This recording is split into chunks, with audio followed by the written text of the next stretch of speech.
Thanks. You can be seated. Grab your Bible and go to Matthew chapter 8 for me. We're gonna jump in there, and I would say to you, Happy Daylight Savings Day! Yay!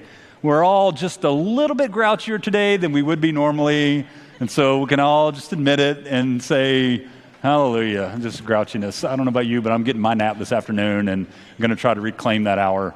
I won't get on my soapbox, but every year I'm like, maybe this is the last time we have to do this nonsense, and then here we are another year later having to do it again. So a couple weeks ago, we finished out the Sermon on the Mount, which is just fantastic, right? It's beautiful teaching from Jesus, and it kind of gets me thinking a little bit, like, I wonder what that looked like that day. Like, I wonder how that fit together, because there's a part of it that, like, you know, here on a Sunday morning, we do our thing. Like, we do a couple songs, we do some announcements, we pray, we kind of do the thing together, and then we teach for a little bit. Like, I don't know that they had that. Like, did they have a guy on the bongo drums, like, you know, hey, let's sing a couple songs together before, you know, Jesus comes up to speak? I don't know that they did that. So that would be interesting to me to see what that looked like. Because if you read through, which, you know, Scott did several weeks ago, if you read through that teaching, it takes less than 30 minutes to just read through that passage. So how did Jesus teach it, right? Because it's not like lightweight stuff. It's heavy-duty stuff. Did he like, hey, I'm going to talk for a little bit, then you guys, you know, group up in 3 or 4, and here's some questions for you to talk about as you process this? I don't know what it looked like. I do know this. The Sermon on the Mount would have blown their mind back then, right? And so, I mean, I think it does us too. If you sink into it a little bit, it'll blow your mind. Like, there's some unbelievable words from Jesus in there that can really challenge and shape you and push you in some cool ways. And so I would nudge you ever so gently to, if you're not a part of a group, be a part of a group. You ought to grab some of those verses and unpack them together and go, how does this fit into my life? Like, what does that look like on a daily basis? And so, man, we've got home groups and groups that meet off, you know, in homes and all during the week and all over the place and on site here, and men's groups and women's groups and students and kids and all that stuff. So it's great to get to do that stuff together, because if you're just ingesting what we do here for 30 minutes on Sunday morning, it's okay. I mean, like, Mike's decent at preaching, let's be honest. He's, you know, no, I'm just kidding. He's fantastic. But if that's all you're getting, then you're missing a lot that can be packed into your life as you just really dig through that stuff. So I encourage you to do that. And then, like, it's so unfair that I have to follow last week. Like, how in the world am I supposed to, like, those families up here were just incredible. And those ladies, angelic, Dr. Vitale, it was beautiful. Last week was beautiful. Mike and I had the chance to sit with him and just talk about what could it look like next? Like, how do we continue to engage there? And so they're going to keep us apprised of what's going on and how we as a church can come alongside them. I mean, they're really looking, and so we're praying for an end to this conflict.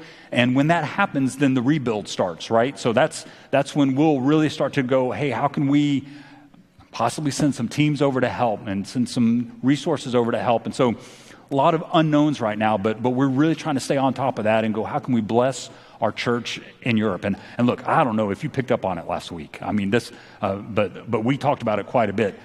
Absolutely mind-blowing, earth-shaking that the conflict starts, and so it scatters the church all throughout. And at least 83 churches have been planted throughout Europe. Like, that's unbelievable.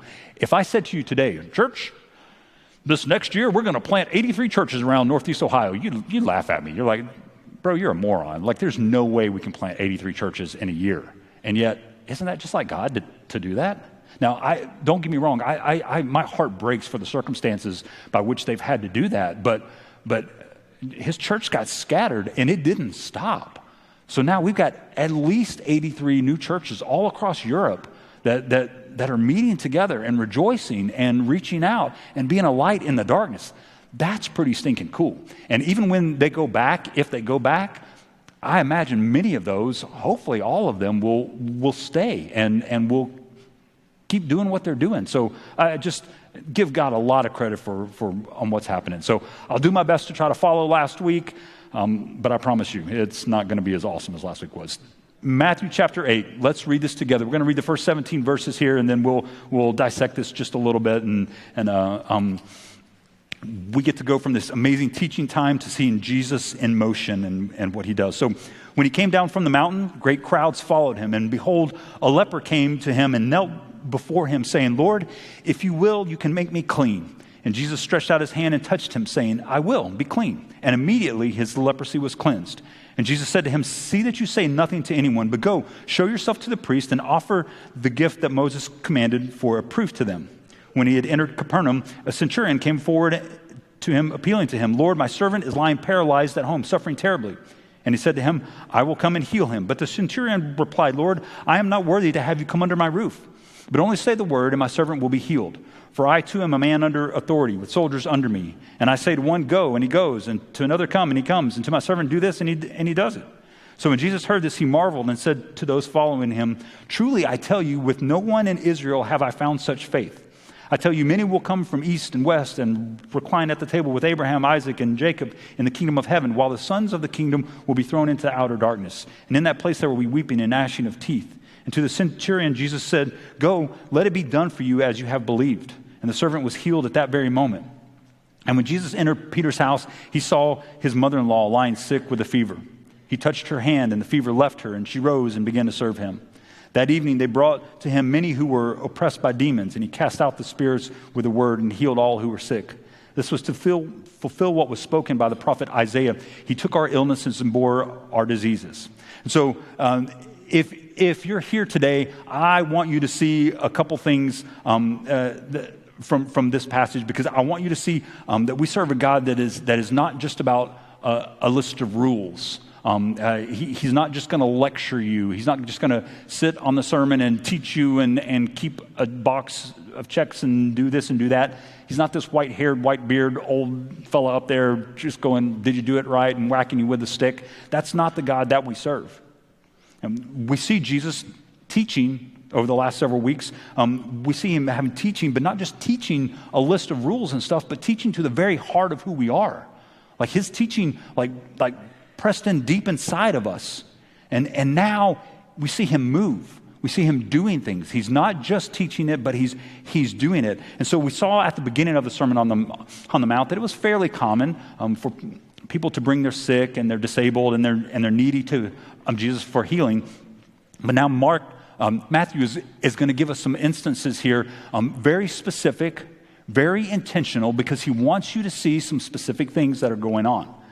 He wants you to see Jesus exercising his authority, his right as the king, his authority over disease, paralyzation, fever, demons, nature, even over mankind. Like Jesus has been granted that authority and it's been given to him. And so there is this revealing of his power to those that he comes in contact with. He spoke at the end of the sermon and people marveled at it, like, wow, how does he speak with such authority? Like, how does he do that? Like, we've never heard anyone speak like that. And now he's going to show it. He's going to do it. He's going to put that in motion here. And so I want you to see here. This is from Job. Like, so most of us know the story of Job, like the chaos that's in his life and his circumstance, and just all this stuff taken away from him, and just he finds himself in this awful spot. And here's what he says about God. Wow. Isn't that amazing? I'm just going to read it to you. So this is the Emperor's New Bible. For those of you, sorry. Okay, so here's what Job says. There it is. See, some of you believed. You're like, you knew deep inside you. You're like, I know he's wearing clothes. The emperor is, and there is a. Well, we got to go back one though, you guys. No, see, the first part's not there. So, okay, this is the second half of the passage. So here's what the first half says. It says he stretches out. So God, he stretches out the north over the void and hangs the earth on nothing. Now think about that for just a second.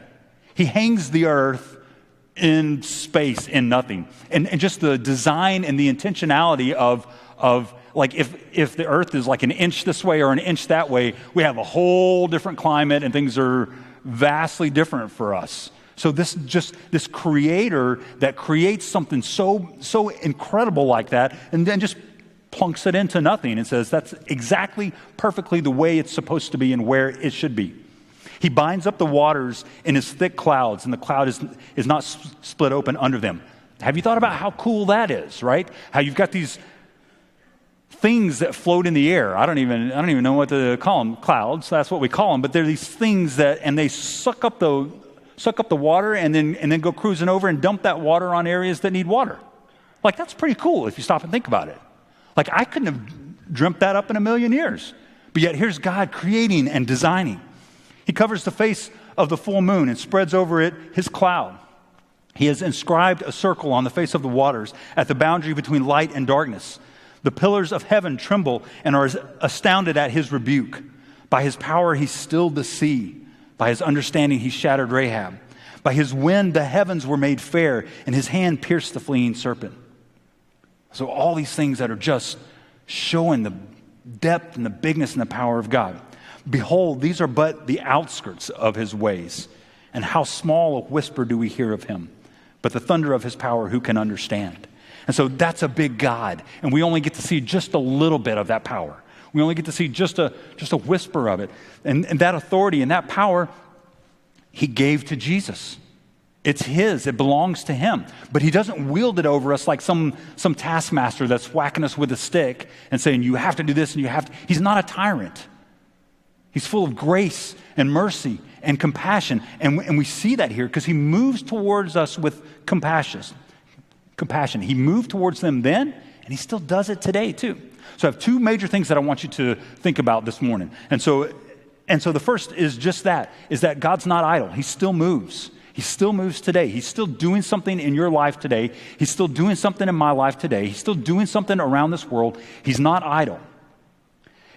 Don't miss what Matthew wants us to see in this passage here, because it's very intentional and it's a little bit shocking too. The first is this leper. And I don't know if you keep up with what it means to have leprosy.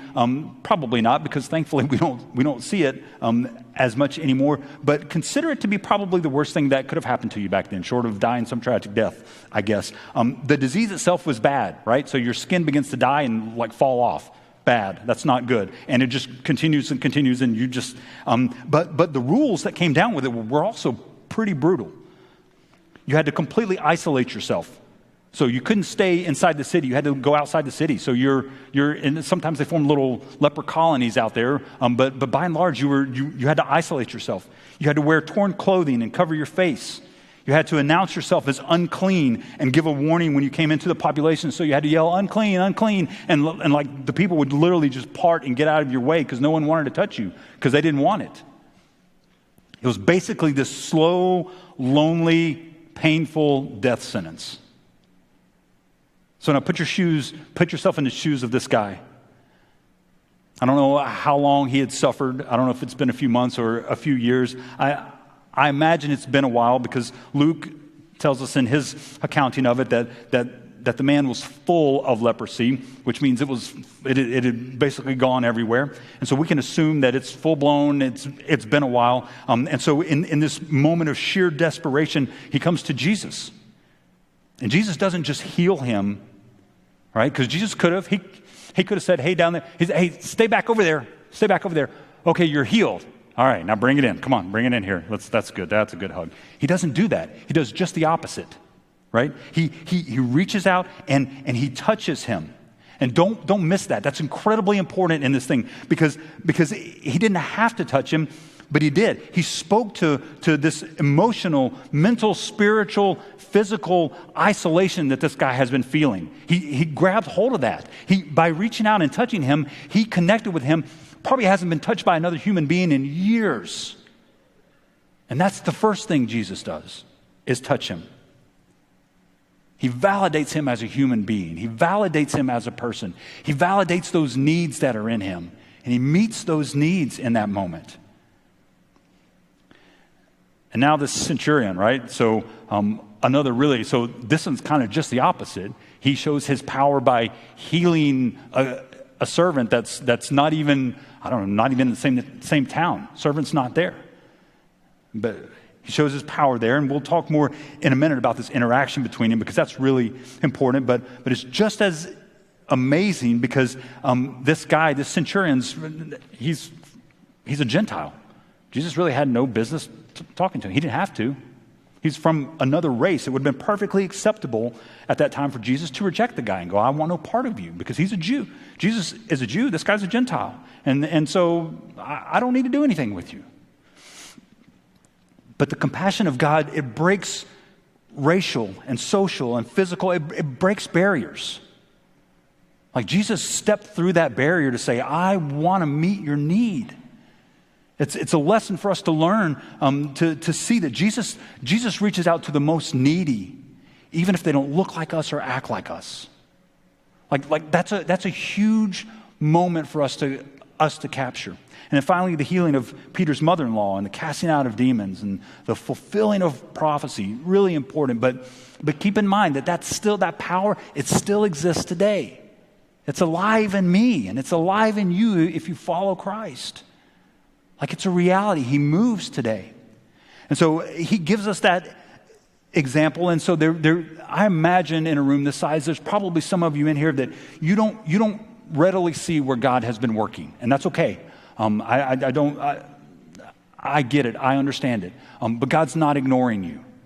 Like I know the circumstances, or I can imagine the circumstances you may be going through. And God's not ignoring you. Even when you don't see it, He's working. And even if you don't feel it, He's working. I promise you that. But there's some of you in here that you can absolutely testify to what God has done in your life. You can say, man, let me tell you. I can tell you the healing power of who He is. And if that's you, I encourage you to share that with people. Here's a great question for you. Who do you know that has leprosy?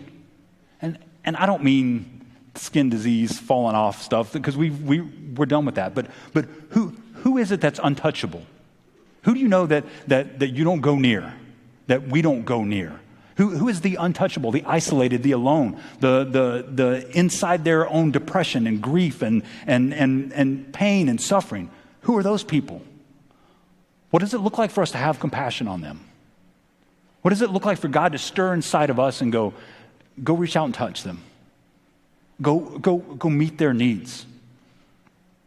It's something that I think we need to really think about.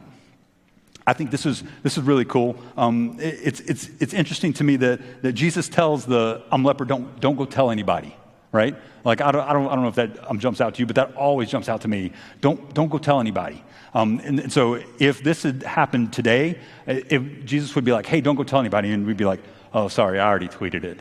It's already out on my Facebook page, and I'm sorry. So I'm actually still tweeting it right now. We're having this discussion, Jesus. Sorry, I'm letting everyone know. Don't worry. It's got it. Instagram.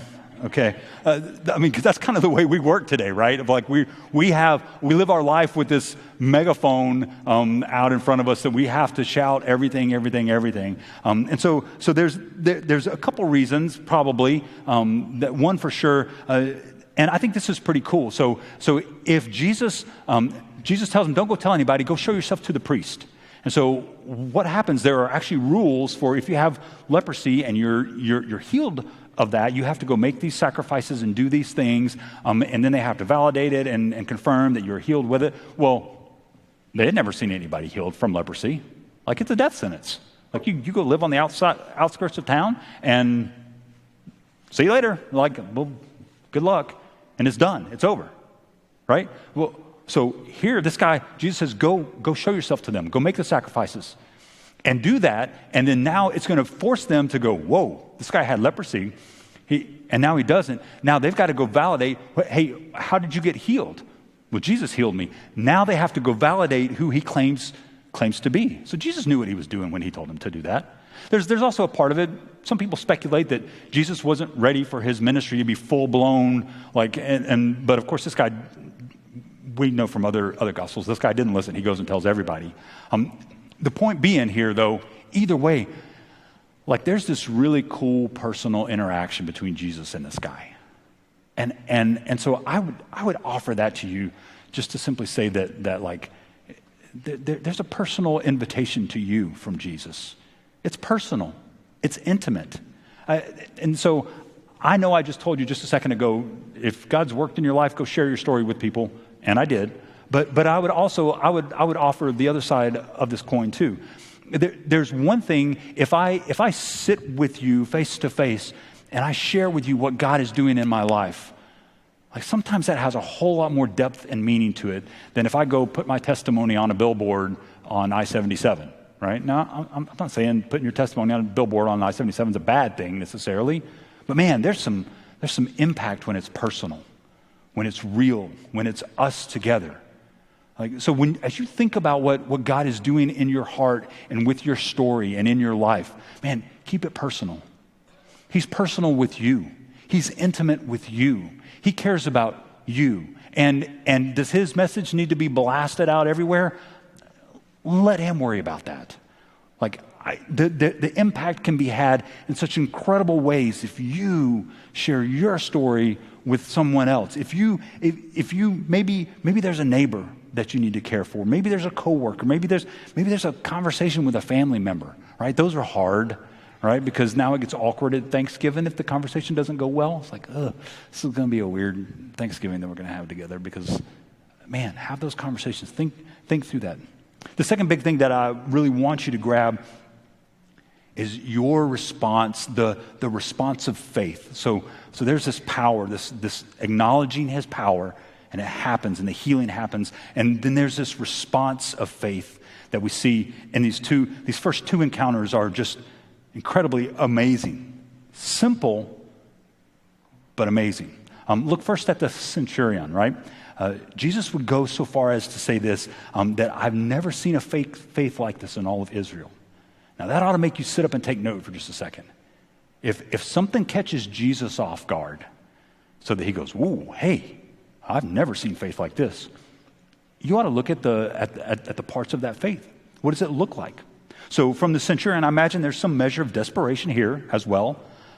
He's probably exhausted all of his physical, he's got access to medical doctors and healing treatments and this and that. He's probably exhausted all of that, and he still has a servant that's paralyzed. And don't miss out on the fact that he's being compassionate to a servant. He's not just dismissing his servant and going and finding another servant. He's being compassionate towards them.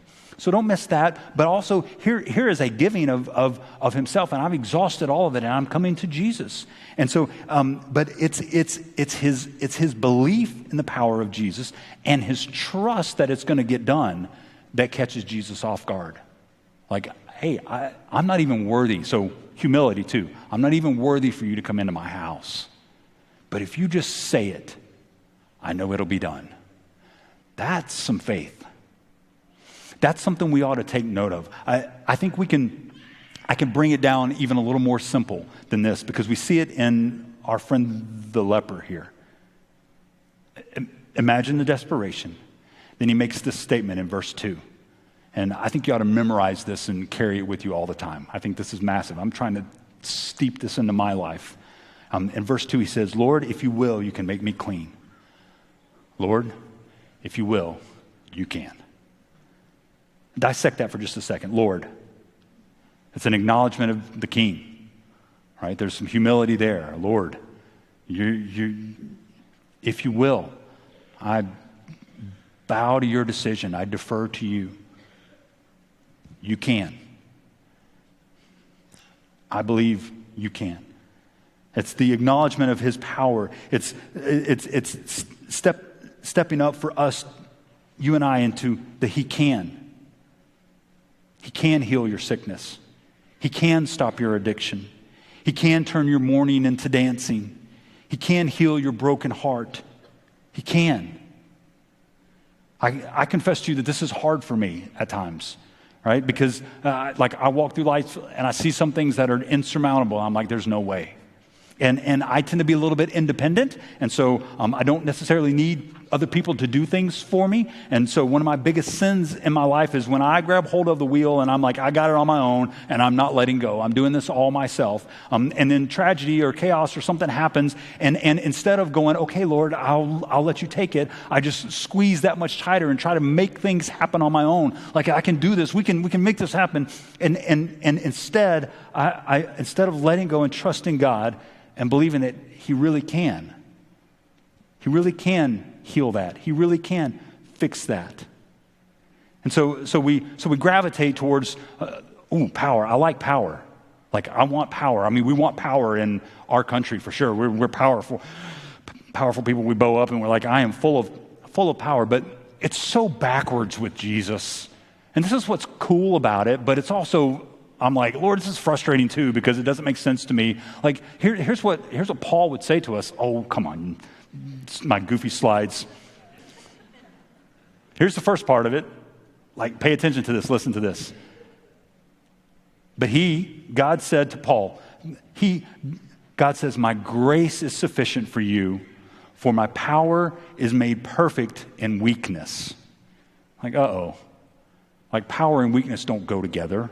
I don't want to be weak. And that's definitely not how I do it here in the United States of America, where we're the most powerful nation in the world. Like, we don't gravitate towards weakness. And so Paul doubles down on it even harder and says, no. Well, I promise you, this is what he says. My grace is sufficient for you, for my power is made perfect in weakness. And then Paul replies back and he goes, therefore, I will boast all the more gladly in my weaknesses, so that the power of Christ may rest upon me. So now I'm supposed to boast in my weaknesses. I'm supposed to tell you when I'm weak. Well, that feels really weird. I can't do that, but what we don't comprehend, what you and I fail to comprehend sometimes, what I admit that I fail to comprehend is how powerful it is when God works through you. So I've got two friends that are my age from this church, not here today, that are fighting cancer. And it's not very good.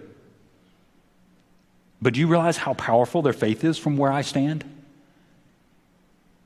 I see just a glimpse of what they're dealing with.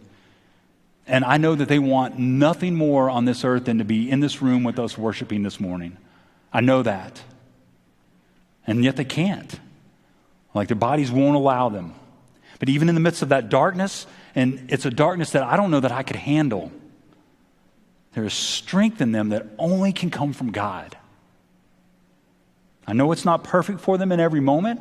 Like, I know they worry and I know they doubt. I know they don't know what tomorrow holds, if they're even going to make it through till tomorrow. Like, tomorrow's not even a certainty.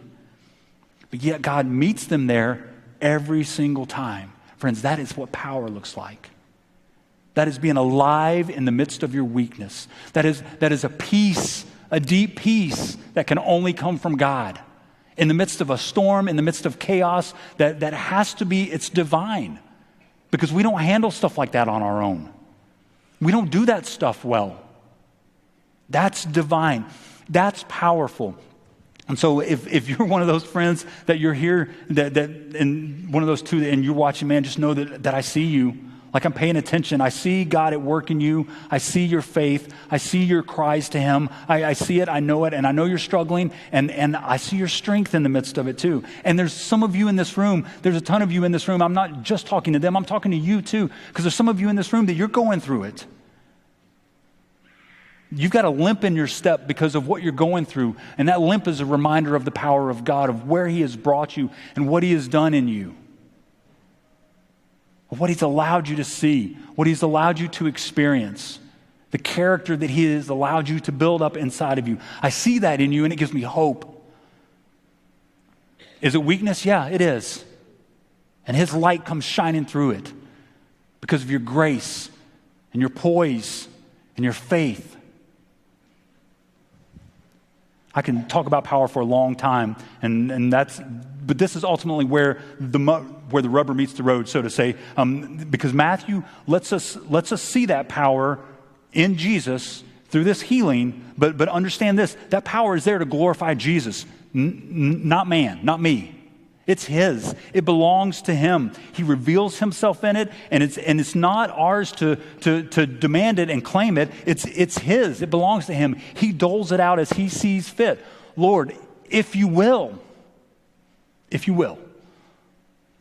you can. Can you imagine? Just go back to the leper for just a second. Imagine this guy. Maybe for years, no isolation. This is his moment. I imagine his heart was beating out of his chest. He is finally coming face to face with a man that he believes can make him whole. Not only fix his skin ailment his flesh ailment, but can save him from the loneliness and from his pain and from his grief and from his suffering. He can bring wholeness back together. Like he's going to meet him. He's face to face with him. And like, can you imagine? He's probably rehearsed these words. Like, I don't know what to say. Lord, okay, here's a list of why I can be a contribution to society and this and that and all those things. He's probably rehearsed it over and over again. And he just comes forth and he just says, Lord, if you will, I know you can make me whole again. I trust you.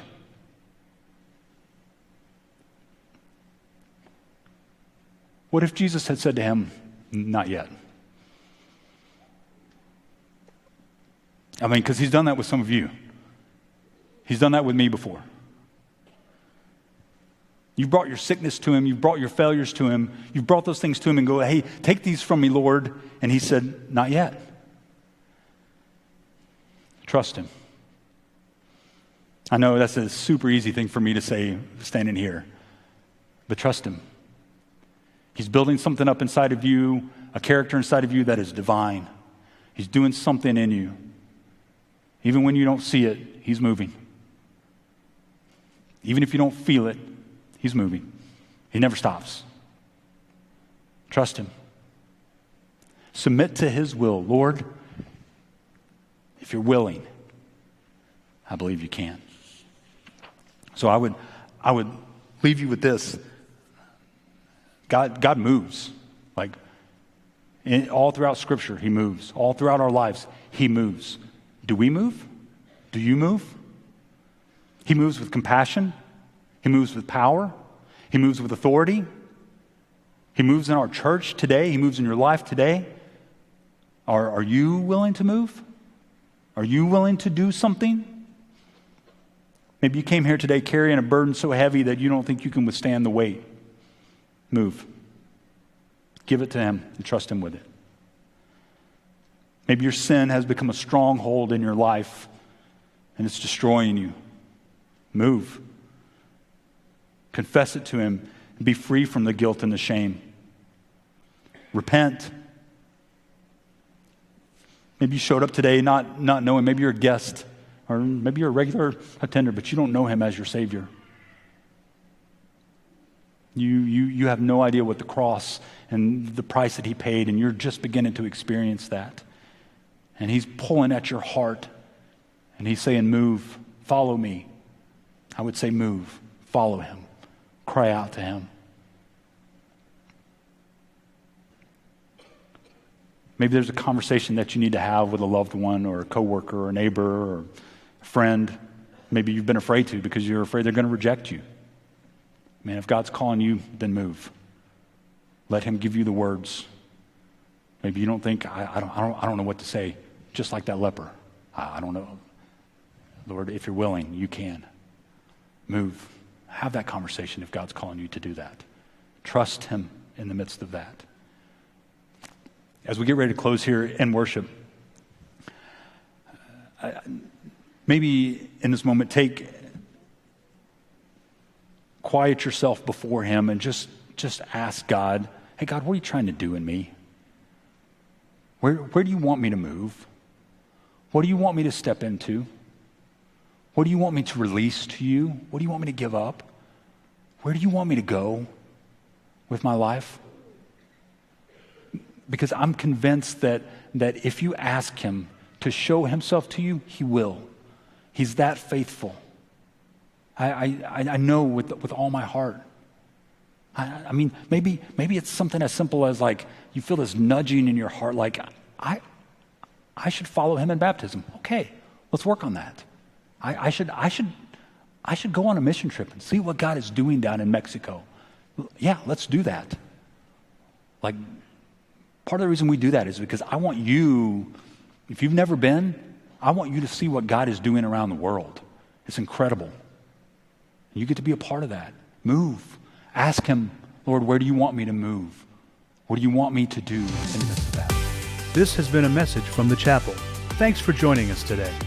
For more information about the chapel or any of our campuses, including Akron, Greene, Wadsworth, Kenmore, Cuyahoga Falls, Nordonia, and Medina, please go to our website at thechapel.life.